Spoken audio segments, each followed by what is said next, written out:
What's going on, guys? Welcome back to another episode here of 10 Minutes of Magic on the Cast. My name is Ben Bateman, and today I'm going to be talking to you about one of my favorite cards, Tome Scour, in the Pioneer format. So, some of you guys are asking yourselves, Tome Scour, what is that card? Some of you guys know, Tome Scour is a sorcery, it's 1 blue, it's target player puts the top 5 cards of his or her library into his or her graveyard. My experience with this card goes back pretty darn far. I actually used Tome Scour dating all the way back to an actual mill deck I was playing in Modern back in like 2012, like the very first PTQs I was going to. I was playing Glimpse the Unthinkable and Tome Scour to actually just try to mill my opponent out. That's all I was trying to do. Now, many years later in Pioneer, what we're dealing with is a format that does not have a lot of good one-mana cantrips. There's not a lot of card selection. So, this is not a format that has or ever has had Faithless Looting. We don't get Thought Scour. You don't get Serum Visions, right? What you pretty much have is Opt and then a bunch of stuff that costs more than that. What you do have that's really interesting in this format is you have Treasure Cruise and Dig Through Time that are both legal. These really powerful delve spells that take great advantage of your graveyard. In fact, I would argue that all of the delve spells in general in this format are really, really powerful. So I've decided to try to make a deck that's hyper efficient, low to the ground, and utilizes as many of them as I possibly can. But it's going to start with 4 copies of Tome Scour. I'll get into it in just one quick second here, guys. Be sure to hit that subscribe button down below. Let us know what you think. Do you enjoy this series, the 10 Minutes of Magic? Quick thoughts, any thoughts you have on this particular deck. And of course, please follow along with what we're doing on social media at the Cast and at Ben Bateman Media. So, Tome Scour. Start off with 4 copies of Tome Scour. Now, if I really want to turbo, I want to get lots and lots of value out of Tome Scour, I'm going to want to be able to play Tome Scour alongside something else that gets me more value. I don't have Snapcaster Mage, but I do have Jace Vryn's Prodigy, and I've always really liked decks that can play a sorcery on turn 1 and then follow it up by flashing that sorcery back on a turn 3 flashback with Jace, because you still have 2 mana left on that 3rd turn to do something really cool.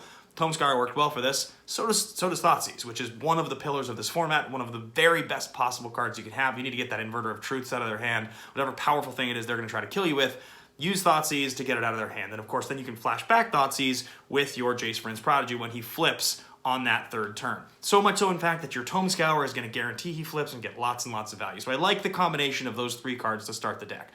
Now if I'm going to have a pretty full graveyard, for delve spells, there are 2 ways to go about doing this.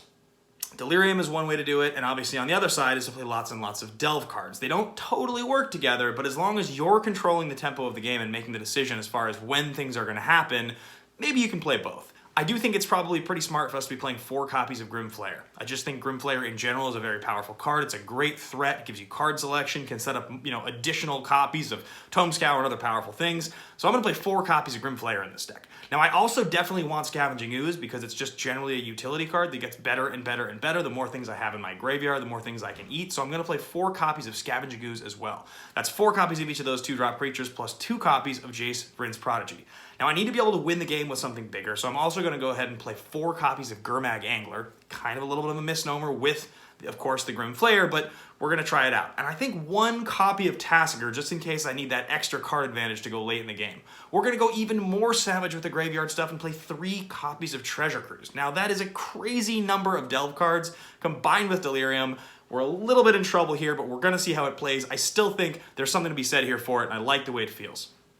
Now, what are your spells? How are you going to make sure you don't just outright lose the game? We already started with 4 copies of Thoughtseize. What if we go ahead on top of those 4 copies of Tome Scour with your Thoughtseizes, throw in some control cards? Maybe let's throw in a copy of Disdainful Stroke, maybe a few copies of Stubborn Denial. Almost every single one of your creatures is going to hit 4 power pretty fast, so you should have a pretty powerful Stubborn Denial. I think that would want to be maybe your main counterspell. Let's say 3 copies of that. I do think you're going to want to be able to counter creatures, but we can sideboard some stuff in later. Now, how about removal? Maybe we go Fatal Push. Let's throw in 2-3 copies of Fatal Push. I'd like to have 3 copies of Treasure Cruise in there as a great way to refill my hand. I also think the Jace Vryn's Prodigy combined with the Treasure Cruise should give us a nice way to catch back up and, kind of zone in on that later in the game. Finally, guys, I do think Hooting Mandrills is an interesting option in this deck. Mandrills or Angler is going to be kind of the option there. I don't think you play both, but I do think that if you want to kind of mix things around and you feel like you want to be able to push through with some trample, I think, Angler could become Mandrills. It also has 1 less on the delve. I think I'd probably go with Angler over Mandrills, but, that is up to you guys. That's pretty much kind of the basis for the deck for the most part right now. I mean, there's probably some other powerful stuff we could be doing. I like the mana base. Obviously, enemy-colored lands in Pioneer do pretty well for us. You have the fast lands, so you're going to be playing Blooming Marsh and you're going to be playing Botanical Sanctum, and probably 4 of each of those. Not to mention the fact, of course, that you do have access to Fabled Passage, and you can sacrifice that to, kind of fill your graveyard up as a fetch land to help you fuel your delve. So I don't know how competitive this deck necessarily is. It does feel a little bit like a Grixis Delver kind of a deal that you would be playing in Modern, but you're porting it over to Pioneer. I certainly like the feel of it. It's got a lot of cards that I like in it. The question is, can we fill the graveyard well enough? I do think the 4 copies of Tome Scour are going to be the most important possible thing to do it, and to make sure we are hitting them, I didn't mention it, but of course we are going to be playing 4 copies of Opt. So that's the deck list, guys. I will post it below in the comments. It's just a quick, fun idea for Pioneer. I haven't actually gotten to play a game with it yet. It was just the first thought that I had when I just wanted to build around Tome Scour. So let me know, is there another Tome Scour deck you think is awesome? I know Phoenix, Phoenix decks do play it sometimes. That does seem like the other most obvious place to throw it in.